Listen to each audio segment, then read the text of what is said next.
Hello প্রিয় দর্শকবিন্দু, Ratan garden এর পক্ষ থেকে আপনাদের জানাই অসংখ্য প্রীতি ও শুভেচ্ছা। আশা করি সবাই ভালো আছেন। আজকের আলোচনার বিষয় হাইড্রোজেন পারক্সাইড। আপনারা অনেকেই জানেন বা অনেকেই ভিডিও দেখেছেন এবং শুনেছেন যে এটি মরা গাছকে বাঁচিয়ে তুলে আর সার হিসেবে ব্যবহৃত হয়। এই ভিডিওতে বৈজ্ঞানিক ব্যাখ্যায় জেনে নিন এটি কেন, কিভাবে, কখন ব্যবহার করবেন। হাইড্রোজেন পারক্সাইডের বৈজ্ঞানিক ব্যাখ্যা জেনে অনেকেই বাগানের ক্ষতি থেকে বেঁচে যাবেন। যারা রসায়ন সম্পর্কে একটু জানেন তাদের কাছে বিষয়টি অনেক সহজ, তবে যারা জানেন না বা কম জানেন তাদের কাছে একটু জটিল মনে হতে পারে। তাই আজ প্রথমেই আমরা জেনে নিব পরমাণু ও অণু দুটি পৃথক বস্তু। একই মৌলের পরমাণু ও অণুর বৈশিষ্ট্য আলাদা। একই মৌলের দুটি বা তার বেশি পরমাণু বা অ্যাটম যুক্ত হয়ে অণু তৈরি হয় এবং কয়েকটি অণু একসাথে মিশে একটি যৌগ তৈরি হয়। উদাহরণস্বরূপ বলা যায় H2O বা জল বা পানি। দুই অণু হাইড্রোজেন, এক অণু অক্সিজেন সাথে যুক্ত হয়ে দুই অণু পানি গঠন করে। দুটি হাইড্রোজেন অণু ও একটি অক্সিজেন অণু মিলে যে পানি গঠিত হয় তা কিন্তু সহজে ভাঙে না এবং অনেকটা স্থিতিশীল হয়। এই পানিকে ভাঙতে হলে ইলেকট্রোলিসিস নামক বিশেষ পদ্ধতির প্রয়োজন হয়। এই পদ্ধতিতে পানি ভাঙলে একটি হাইড্রোজেন ও একটি অক্সিজেন এ পরিণত হয়। এবার আসি হাইড্রোজেন পারক্সাইড বা H2O2। এক অণু হাইড্রোজেন ও এক অণু অক্সিজেন মিলে এক অণু হাইড্রোজেন পারক্সাইড বা H2O2 গঠন করে। এই হাইড্রোজেন পারক্সাইড কিন্তু স্থিতিশীল নয়। এটি আলোর সংস্পর্শে বা অন্য কোনো জৈব পদার্থের সংস্পর্শে আসলে ভেঙে যায়। এটি এক অণু হাইড্রোজেন পারক্সাইড ভেঙে এক অণু পানি ও একটি অক্সিজেন পরমাণুতে পরিণত হয়। এই একটি অক্সিজেন ঋণাত্মক পরমাণু বা ঋণাত্মক অণু সম্পূর্ণ আলাদা বৈশিষ্ট্য সম্পন্ন জিনিস। একটি নেগেটিভ অক্সিজেন ফ্রি রেডিক্যাল এ পরিণত হয় এবং এটি অত্যন্ত ক্ষতিকারক একটি বস্তু। এই ফ্রি রেডিক্যাল বা O- পরমাণু বিভিন্ন ধরনের ব্যাকটেরিয়া, ফাঙ্গাস, কীট, কৃমি বা নেমাটোড, তাদের লার্ভা, ডিম ইত্যাদি সবকিছু কোষের আস্তরণকে প্রায় সঙ্গে সঙ্গে নষ্ট করে এবং তাদের মেরে ফেলে। এই কারণে এটি উপযোগী একটি অ্যান্টিসেপটিক বা জীবাণুনাশক। জল, প্যাকেজিং ইন্ডাস্ট্রি, মেডিকেল এসব বিভিন্ন স্থানে এর ব্যবহার করা হয় এবং এটি ভেঙে যাওয়ার পর কোনো রাসায়নিক অবশিষ্ট থাকে না, তাই এটি প্রকৃতিবান্ধব। এর আর একটি বৈশিষ্ট্য হলো এরা একা থাকে না। এরা নিমেষেই আর একটি অক্সিজেন মাইনাস ফ্রি রেডিক্যাল এর সাথে মিশে অক্সিজেন অণু তৈরি করে, অর্থাৎ অক্সিজেন গ্যাস তৈরি করে, যেটিকে প্রাণীর জীবনী শক্তি বলা হয়। অর্থাৎ দুটি হাইড্রোজেন পারক্সাইড অণু ভেঙে গিয়ে দুই অণু পানি ও এক অণু অক্সিজেন তৈরি হয়। এই পুরো ঘটনাটিকে ঘটতে কিন্তু কয়েক মিনিটের বেশি সময় লাগে না। অর্থাৎ প্রশ্ন হচ্ছে গাছে এটি কিভাবে ম্যাজিক কাজ করে। আসলে বাস্তবে যেটি দেখা যায়, হাইড্রোজেন পারক্সাইড দিয়ে যে উপকার পাওয়া যায় তার মূল উপকরণ বা কাজ করে এই অক্সিজেন অণু।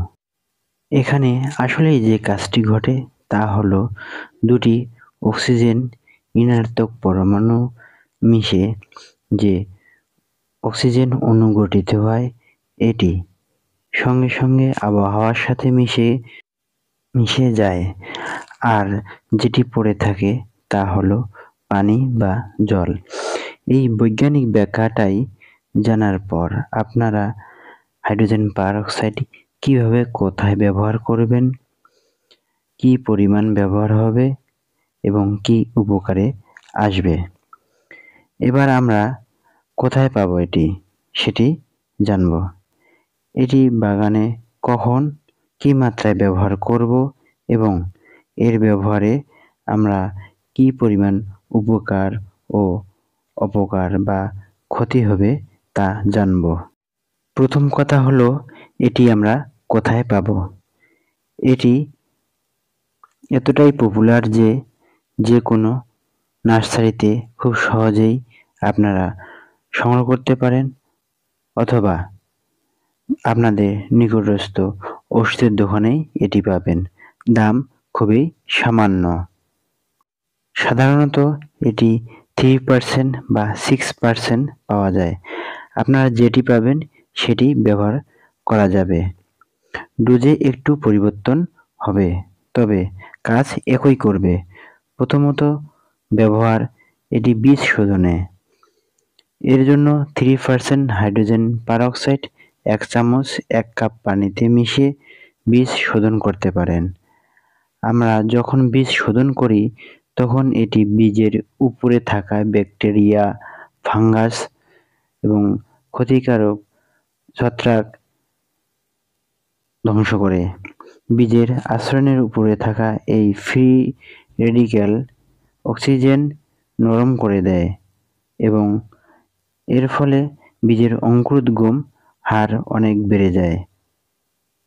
বীজ শোধনের ক্ষেত্রে আপনারা একটি বিষয় খেয়াল রাখবেন, তা হলো এটি কিন্তু 5 মিনিটের বেশি কাজ করে না। এক্ষেত্রে অন্যান্য যে ছত্রাকনাশক আছে সেগুলো ব্যবহারে অনেকদিন কাজ করে। হাইড্রোজেন পারঅক্সাইড মাটি শোধনের ক্ষেত্রে অত্যন্ত কার্যকর। যদি মাটি শোধনে ব্যবহার করেন তবে 3% হাইড্রোজেন পারঅক্সাইড 30 লিটার পানিতে মিশিয়ে ব্যবহার করতে পারেন। এক্ষেত্রে free radical oxygen bacteria, fungus ধ্বংস করে। তবে এক্ষেত্রে একটি বিষয় অবশ্যই মনে রাখবেন, এটি ক্ষতিকর ব্যাকটেরিয়া, ফাঙ্গাস ধ্বংসের সাথে সাথে কিছু উপকারী ব্যাকটেরিয়া, ফাঙ্গাসও মেরে ফেলে। তাই খুব প্রয়োজন না হলে এটি ব্যবহার না করাই উচিত। যদি করতেই হয় তবে গাছ রোপণের আগে কম্পোস্ট বা অন্যান্য জৈব পদার্থ বা এমপিকে ইত্যাদি ব্যবহার করে মাটির উপকারী ব্যাকটেরিয়া, ছত্রাক, ফাঙ্গাস বাড়িয়ে নেবেন। এছাড়াও 3% হাইড্রোজেন পারঅক্সাইড 20 ml বা মিলি 1 লিটার পানিতে মিশিয়ে পাতাতে স্প্রে করা যায়, অথবা 6% হাইড্রোজেন পারঅক্সাইড 10 মিলি করে 1 লিটার পানিতে মিশিয়ে স্প্রে করতে পারেন। এক্ষেত্রে এই ফ্রি রেডিক্যাল অক্সিজেন পাতার উপর মিশিয়ে বিভিন্ন পোকামাকড় তাদের ডিম, লার্ভা মেরে ফেলে। তবে এই অক্সিজেন যথেষ্ট ইরিটেট, তাই পাতা ও গাছে এটি ক্ষতি করে থাকে। ঠিকঠাক অনুপাতে বা রেশিওতে ব্যবহার করা অত্যন্ত জরুরি এবং নিয়মিত স্প্রে করা ঠিক নয়। আরেকটি বিষয় আপনাদেরকে জানিয়ে রাখি, এই হাইড্রোজেন পারঅক্সাইড মানুষের বিভিন্ন ক্ষত, ত্বকের জন্য অ্যান্টিসেপটিক, মুখ পরিষ্কারভাবে ধোয়ার কাজেও ব্যবহৃত হয়। অনেকেই বলে থাকেন বৃষ্টির জলে হাইড্রোজেন পারঅক্সাইড থাকে বা হাইড্রোজেন পারঅক্সাইড পাওয়া যায়। এই কারণে বৃষ্টির পর গাছের ঔজ্জ্বল্যতা বেড়ে যায়, গাছের বৃদ্ধি বা গ্রোথ বাড়ে। দুটি কথাই ঠিক। তবে অন্যতম আলোচ্য বিষয় যে মরা গাছ বাঁচিয়ে তোলে। এই হাইড্রোজেন পারঅক্সাইড আসলে কি মৃত গাছকে বাঁচিয়ে তুলতে পারে? এটি ভুল নাকি ঠিক? সত্যিকার অর্থে ভুল নয়। আসলে সেই গাছ বেঁচে উঠে যে গাছের শিকড় ছত্রাক, ফাঙ্গাস বা ব্যাকটেরিয়ার কারণে ক্ষতিগ্রস্ত হয়েছে বা শিকড়ে পচন শুরু হয়েছে। এক্ষেত্রে 3% হাইড্রোজেন পারঅক্সাইড 20 মিলি 1 লিটার পানিতে মিশিয়ে গাছের গোড়ায় দিতে পারেন, অথবা 10 মিলি 6% হাইড্রোজেন পারঅক্সাইড 1 লিটার পানিতে মিশিয়ে গাছের গোড়ায় ব্যবহার করা যায়। জৈব পদার্থের সংস্পর্শে আসলে হাইড্রোজেন পারঅক্সাইড ভেঙে যাবে এবং ফ্রি রেডিক্যাল অক্সিজেন তৈরি হবে। এই ফ্রি রেডিক্যাল অক্সিজেন শিকড়ের উপর ব্যাকটেরিয়া, ফাঙ্গাস বা যে কোনো কীট ধ্বংস করে দিবে। অনেকের ধারণা এই অক্সিজেন নাকি গাছকে বাঁচিয়ে তোলে, কিন্তু এটির প্রমাণ বা বৈজ্ঞানিক ভিত্তি পাওয়া যায়নি। কিন্তু ব্যাকটেরিয়া, ফাঙ্গাস থেকে মুক্ত হওয়ার পর গাছ অনেক ক্ষেত্রেই সুস্থ হয়ে ওঠে, যেটিকে ভেবে নেওয়া হয় অক্সিজেন এর চমৎকার।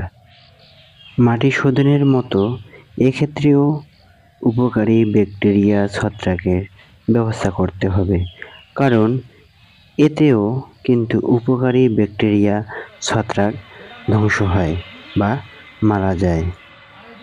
প্রিয় দর্শকবিন্দু, এতক্ষণে আপনারা হাইড্রোজেন পারঅক্সাইডের বিভিন্ন উপকারী দিক ও অপকারী দিক সম্পর্কে জানতে পেরেছেন।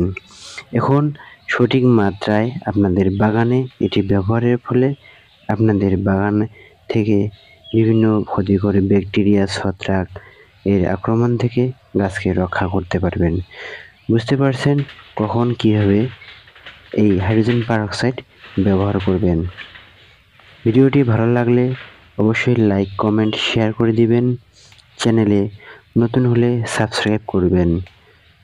এরকম আরও নতুন নতুন ভিডিও পেতে চ্যানেলের বেল আইকনটি বাজিয়ে দেবেন।